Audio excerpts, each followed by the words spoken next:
Hey folks, Aaron here. Welcome back to my anime review. Today we're looking at episode 2 of My Hero Academia, the third season. And I don't know why Crunchyroll still insists on using the continuous numbers. Like, I get the continuosity; they want to show the continuation of the series, but it's so like you want to. When I do the reviews, I always want to say that the actual episodes that they're on. And if you go on Crunchyroll, it's episode 40. It's like, but it's season 3. It's not episode 40. It's season 3, episode 2. It's very strange to me. But besides that, I will say that already we're having a great start.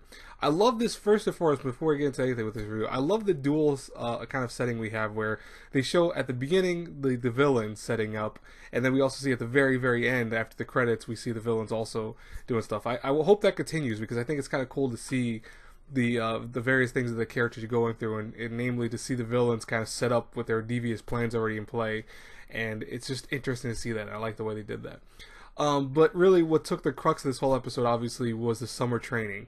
Now, unlike regular high schools where you have summer off, not the heroes. The heroes, they're going to summer school, and it's, as we found out many episodes before when they said about summer school, it's going to be hell for them, because as we find out from Eraserhead later in the episode, they have to kind of make their advancements faster, and that's because the villains are raising up, so they have to get them prepared for it even quicker. Like that, apparently the summer camp was supposed to take place during the second semester, not during the first, but for these heroes, they're going to be doing it early. I love that we meet these two hero girls called the Pussycats, who they are dressed in cat girl outfits, which I'm okay with that.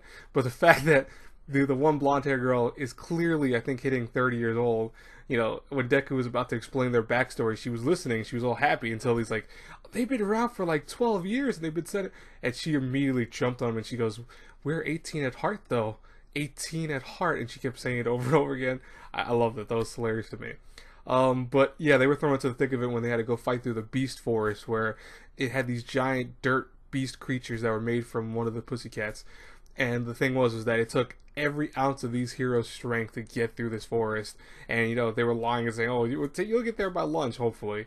But it took them, like, what, I think 5 hours, because they got there at 9:30, so it was like 10 o'clock, 11 o'clock, 12, 1, 2, 3. Actually, no, it took them almost 8 hours to get through that forest. And I'm like, holy crap. But, it was interesting to see that their teamwork has definitely improved. And even just to see their powers improving was really cool. But then I loved that this episode had a very interesting twist after all the little goofy stuff that we had, and also the very deep moment where we met one of the characters named Kota, who was this little boy who lost his parents, who were heroes, and when he lost them, he was like a kid. He was probably like 4 years old.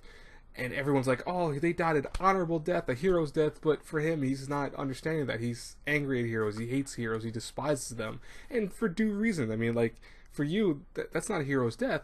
He lost his parents. He lost his mom and dad. So, it seems like Deku's definitely taken a liking to him. And that's going to be something that's going to come up probably within the series. But what I did like, though, was when Eraserhead, made them go through the process of, once again, throwing that ball, which we saw in the very first season. And it was like to test their quirk's powers. Like, for example, Bakugo threw the ball, and he used his energy to make it go like, I think 700 something meters. And everyone's like, oh, now that you've been practicing and getting stronger, you should go even like 20 times further than that. But it didn't even go like anywhere. It just went to 709, which is, I think, considerably less than what he had before.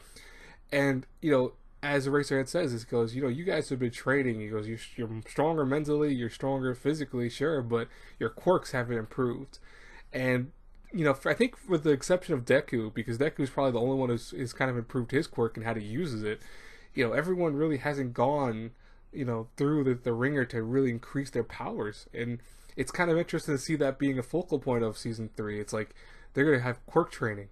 And I'm like, oh shit, what's that going to lead up to? And I know for the manga fans, they're probably already used to this and probably know what's going to happen, but I'm an anime only with My Hero. I plan on reading the manga eventually one day. I just don't want to do it right now because I'm really more so into the anime.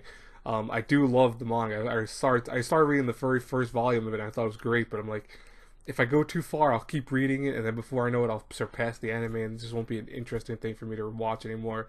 And even though, animated in terms of it has this animation now to it, I want to just focus on it and be like a surprise to me. So that's why I'm going through it the way I am. But what do you guys think about episode 2 of season 3? I would love to hear from you guys in the comments below.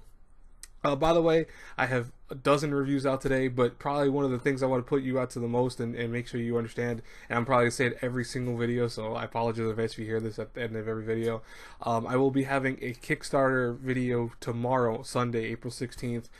It's going to be for a friend of mine who he's making his graphic novel series called Column, and Column is going to be this big advantageous type of thing that he's working on, where it's going to be beautiful. It looks like it has an anime theme to it. I reviewed the very first one, which is going to be cool. So I mean, actually I already did it, but it was really cool to see it even being previewed. But what's interesting, he has the Kickstarter going, and I hope to help him out. But what's really cool is that tomorrow we have several people that are going to be showing up on this live stream to kind of promote his thing. And one of those people will be Jeremy Lee, who is doing one of the voice actresses that's going to be on the audio segment of this graphic novel series, which I'll explain more tomorrow if you have any more questions on that. By the way, like I said before, I apologize if I have to keep saying this over and over again. I want to get this out there so you guys can expect to have it. And, come tomorrow, join us, see if you could help out the Kickstarter, and just have a good time with it. We'll have all these questions. You can ask questions in the comments and stuff like that too. So, anyways, I will talk to you guys later. God bless you all. Have a great, blessed day, everyone. Bye bye.